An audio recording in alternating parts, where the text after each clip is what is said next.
Hello everyone, आज मी माझ्या बाळासाठी डाळ खिचडा बनवते. मी मुगाच्या डाळीचं. इकडे खेळू राहिला. हे बघा, अर्धा कप मुगाची डाळ घेतली आणि अर्धा कप तांदूळ घेतले. ते खूप छान असे धुवून घेतले. त्याच्यात नमक टाकलं. 7 महिन्याचे बाळाला देऊ राहिले. आणि हे बघा असं बनवलेलं, आणि ते किती आवडीने खाऊ राहिलं बघा. हे बघा,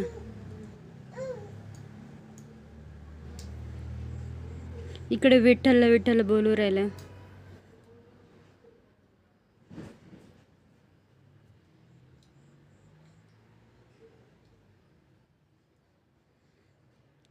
किती छान खाऊ राहिलं बघा. मस्ती पण करू राहिलं.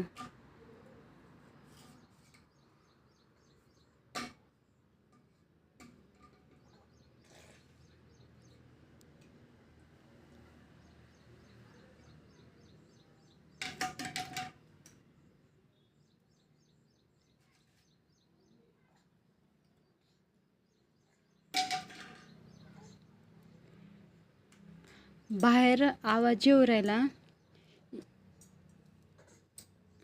इकडे मालिश वगैरे केली, त्याला आंघोळ घातली.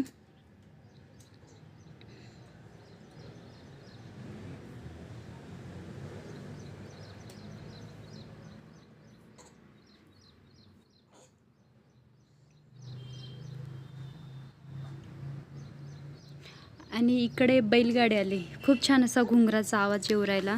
सकाळी 10 वाजलेले. जोरजोरात घुंगराचा आवाज आला. नंतर मी बाळाला घेऊन बाहेर निघाली. तर खूप 2 सुंदर असे बैल जोडे आलेली आमच्या घराच्या शेजारी, म्हणजे घराच्या पाठीमागेच. आणि शेतामध्ये नांगरायचं होतं, कारण मका पेरलेला आणि त्याला. आणि याला हे बैल दाखवले. खूप हसू राहिले बघा.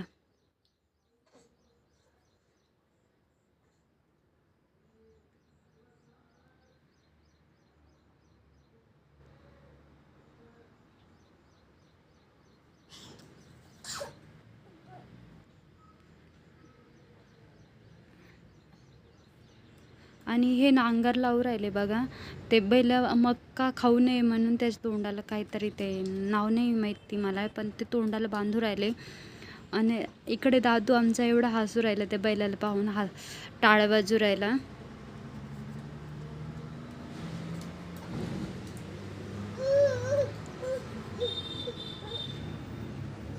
किती छान दिसतात बैल बघा. किती मोठे मोठे शिंग आहे त्याचे.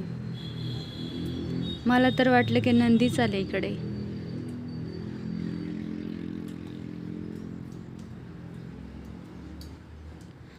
घरासमोरच गवत खाऊ राहिले.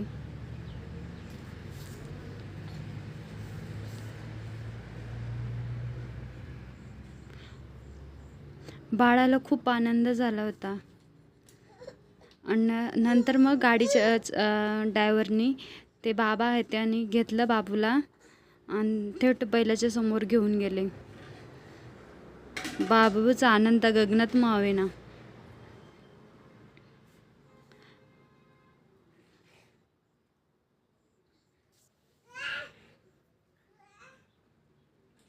हे बघा, सारखं बैलाकडे बघायचं. आणि ते नांगराला बैल चुपू राहिले बघा. किती छान दिसतात बैल.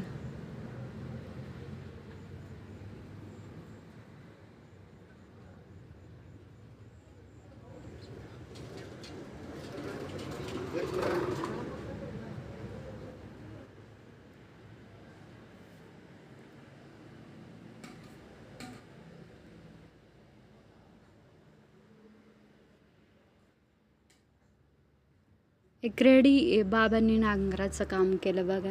नांगर लावलं आणि 2 बिघे वावर पूर्ण त्यांनी उकरून काढलं.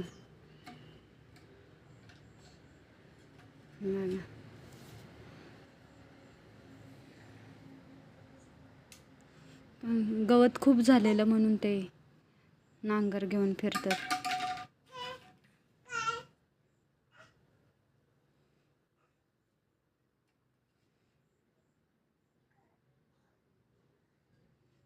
तिकडे बघा नांगराच्या वरती नेऊन बसवलेलं त्याला.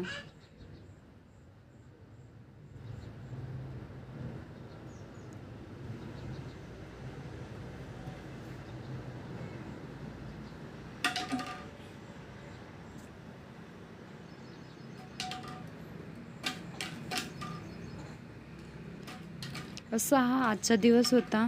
खूप छान मजा आली बघूनच आणि दादूला पण खूप आनंद झाला आणि त्याच्या बहिणीची वाट बघत राहिलेला तो. त्याची बहीण पण येणार होती.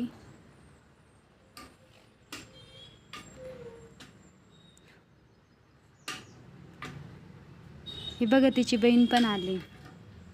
खूप मस्ती केली.